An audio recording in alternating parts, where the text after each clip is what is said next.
Well, first of all, I must thank you. It's really wonderful that you agreed to have a little call, and it's nice Oh, definitely to see you. most definitely. I'm enjoying this. How did you find our Instagram? Okay, it was a weird story. So there was a follower who thought I was your company. And he was like, "Oh, I love your products. They're awesome." And I couldn't figure out what he was talking about. But anyway, so I want to say I finally found your stuff not too long ago. So, and I've always been intrigued by it, but honestly, I didn't dive deep enough to see if you even mailed to America. Yeah, So, but I mean, you must be happy to know that you have an entire line of products named after you. yeah, it's good to know. So my name is actually Richard Johnson, but if you Oh yeah, know yeah, if it translates to how it all works, yeah, it's but like I don't think my parents thought that through very well. have you always had that like beard thing, or how that came to be around? You have a really nice beard. Yeah, well, oddly, I used to work on the Las Vegas Strip in a high-end restaurant. Mm. And so around 2016, the company just started to unload a lot of positions that they felt weren't necessary anymore. So in 2016, I lost my job. And then I would say um, around 2017, I started to grow a beard. And because down on the strip, you have to be clean shaven and, look very presentable. So once that ended, I'm like, I don't have to shave anymore. And then this happened. I had no idea I looked like Moses. Yeah, you know what? I always thought it kind of grew in like a horse's mane, just very straight. And I went through a couple weird stages. Of course, like the itching stage, like right off the bat. So I would say the first month or two, I kept shaving because I couldn't take the itching anymore. So finally, I got past it and I learned how to stop that from happening. And then I would say within a year or so, it started to look decent, but it took a while. It was just like all over the place. Oh. So I want to say 2 years it started to lay down flat and look normal. Mm. But I still have to every morning shower and shampoo and I have to blow dry it. Otherwise, the same thing. It'll just kind of be all over the place. So, how did you get started with your Instagram account? I honestly, I started it when I started growing a beard because I saw like a big beard community, and I think that's what actually made me stay in the beard game because like I said, I kept shaving it because it itched so bad. I would wake up in the middle of night crying because the itching and burning was so bad. But I think once I finally started connecting with other Instagrammers who are growing their beards, that's kind of where I learned all the tips on how to Yeah. grow a good beard. This is the first time, like I said, around 2016, I grew a beard, and voila, here I look like ZZ Top. It's like I guess you never know until you grow. How do people, you go around, Nevada and places. How do people, enjoy your, beard stuff and cigar stuff and whatnot? Well, I've had a couple crazy stories. So, being in this city, I've had people recognize me Oh shit. from Instagram. Yeah, down on the strip, and so they'll take pictures with me. And then I would say, just in general, it's weird because you get a lot of people that want to like touch it. They'll come up to you and talk about it. And being a rideshare driver, there's been times I've had like people's hands come from behind, my seat and then start groping my beard. And I'm like, I don't mind actually, but Yeah. it is a little odd. But it's odd because my beard is weird. It's not like like most beards, so I get a lot of attention. But I enjoy it. I get people, even people that aren't followers or even recognize me, just ask to take a picture with me. So, which is weird, but But I mean, I do believe that's a bit of a sort of refreshing take on the usual like experience people have with the rideshare apps, because normally people experience that the driver harasses them, but now it's like the Yeah. passengers passengers harassing you. uh, yeah, so true. Yeah. What's your favorite type of cigar? I okay. So I like buying sample packets and to try a little bit of everything, but typically I like a like middle of the range, robust Ooh. cigar. But oddly, uh, so I like Mark Twain, the author, and so I'm kind of stuck on buying these Mark Twain cigars, and they're probably considered the cheap smokes, but I don't know. I enjoy the wrapper and I enjoy like the flavor on those, but in general, I like a lot of big cigars. I like to smoke like the big 880 Asylums, but smoking one it takes you out. So Oh you're yeah. like, you're kind of messed up for the rest of the day. I would say it's cheap to smoke here, but the high-end cigars in Vegas, they jack the price up because they think everyone that is here is a tourist. But meanwhile, there's like 3 million, locals that live here, so we kind of know when we're getting ripped off. But you can still find good deals here. I mean, you said that you moved to Nevada back in the 90s from LA. So, how do you think it's changed during your time there? So Nevada has always it's been a backwards place to live, which is, an odd thing to say with being so close to Los Angeles, but it's always been backwards. And the Strip, I want to say the Strip and all the casinos have been kind of dumps. So when you first get to town, or if you first move here back in the 90s, everything was family run and family owned. There were no corporate anything. Like you Yeah. couldn't find a Starbucks coffee to save your life because the casinos run everything.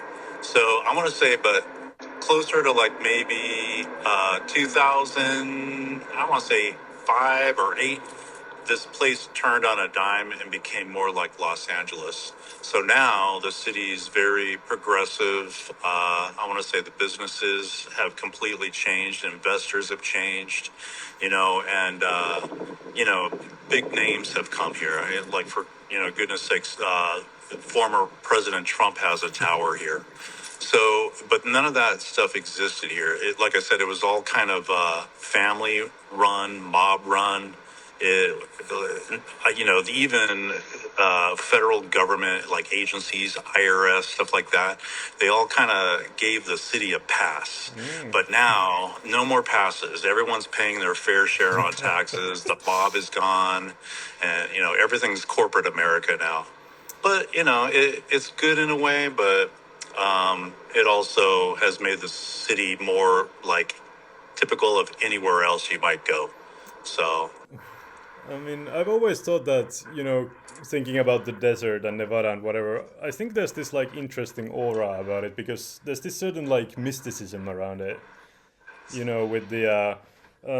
Have you seen those like, well, I'm not quite sure if they even exist. Have you seen those like alternative lifestyle communes, yeah, hippie communes, whatever?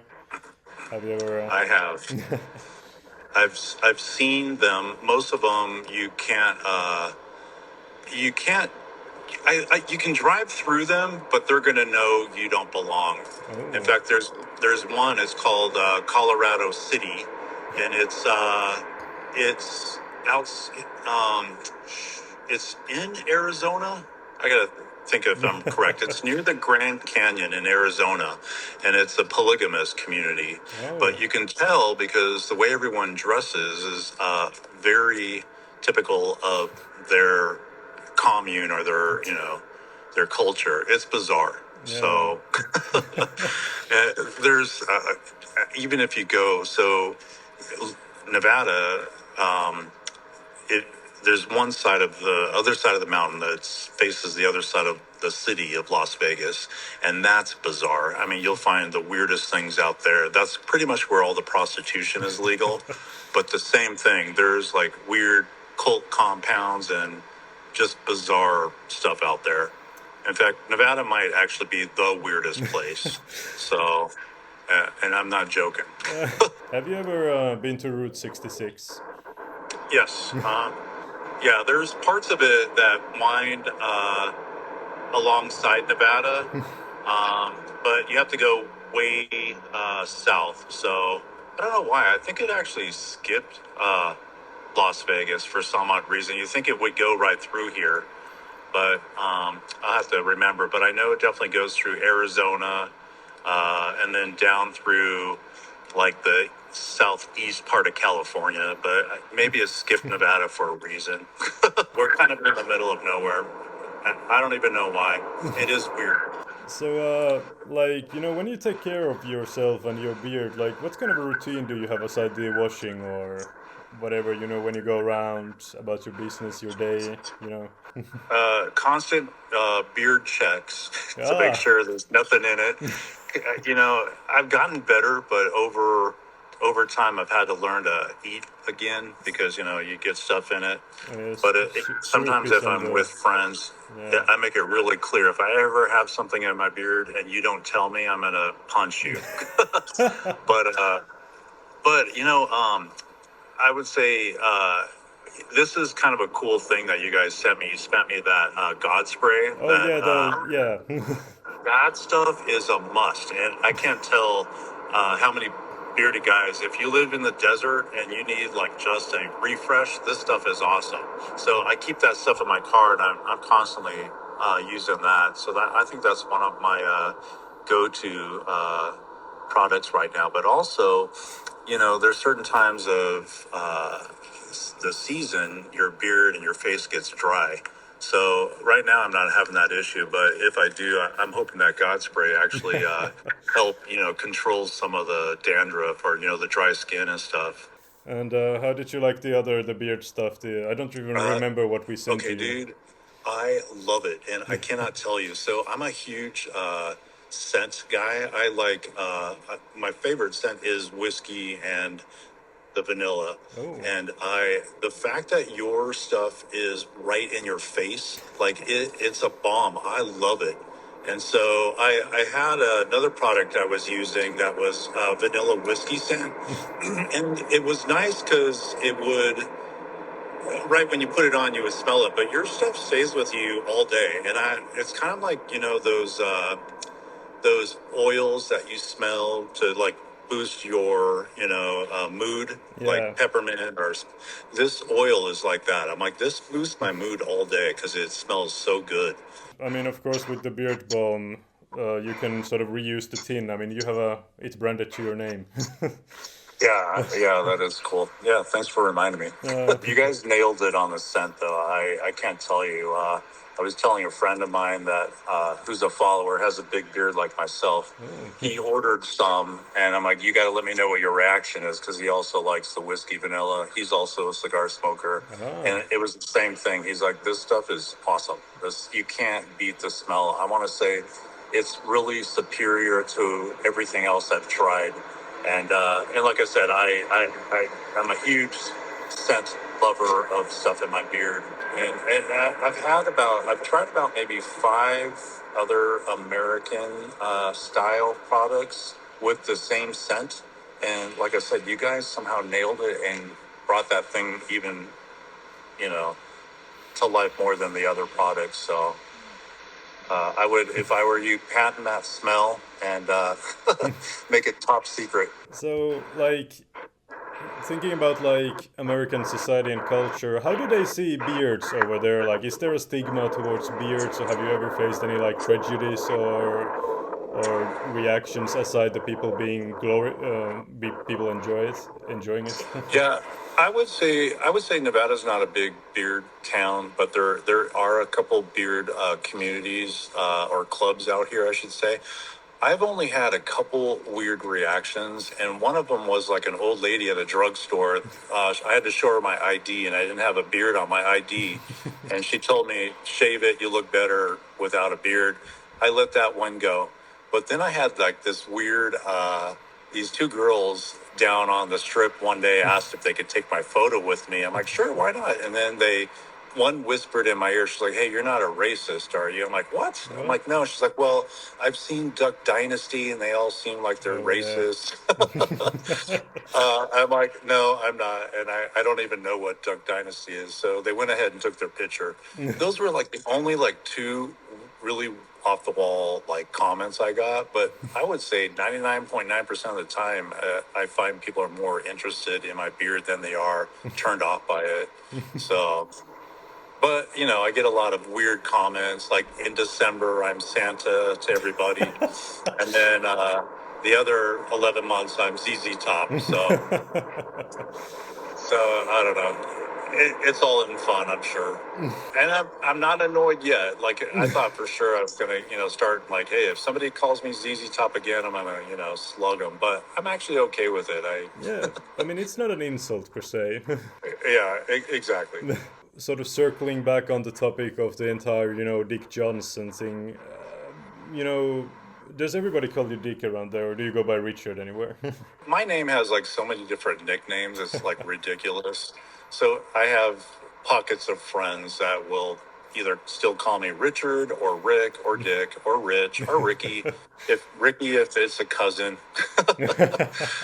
Dick is one of the harder ones to stick because of its connotation or its, slur or whatever. So that name doesn't really stick very well. So, but probably it would if I were a porn star or or had a company. But Yeah, I mean, in general, I don't. No one has the name Dick anymore unless you're like 99 years old. yeah, I mean, it's definitely an interesting thing, because, I mean, at least, I mean, even here across the sea where we don't even, where English isn't our primary language, people still find it quite funny. The entire, dick thing. I think people find it a little bit like playful, or, well, sometimes they think it's a porn site or whatever. Yeah, I think it's brilliant. I wish I would have thought of it. In fact, not only the name being playful, but the packaging and all the detail of all of the, your products and the logo. I think everything's awesome about it. And like my friend that just ordered some products from you, when he was opening up the box, he's like, even the box, he's like, this is the coolest thing I think I've ever seen. So I think that, sometimes people like that, a little extra, not just always what's inside the bottle, but what's on the outside too, I think is pretty awesome. Do you know anything about Finland, or, I had to look it up on a map, but I know you're I up there totally by understand that. Norway, Sweden, and I did look it up. But what's funny? I wanted to greet you in Finnish, but Siri doesn't translate Finnish. She only translates, I think, Swedish, or she might not even do translation of Swedish. Yeah. But I couldn't find a translation app, so I gave up. Yeah, I'd like to thank you for your time, Dick Johnson. I won't bother you for longer in case you want to go on about your day and enjoy your Friday, or what do you have in plans for today? I have to go buy more cigars. I'm out, so that's on the list of things to do. And then I think I'm gonna go try to make a little money since it's the weekend. Oh yeah. So that's the game plan. All right. Well, I hope you enjoy your day. Find some nice cigars and make a bit of money. Yeah. All right. All right. Today is all about cigar money. All righty, my friend. Take care. All right. Well, have a good one. I'll talk to you later. All right. All right. Bye-bye. Bye-bye.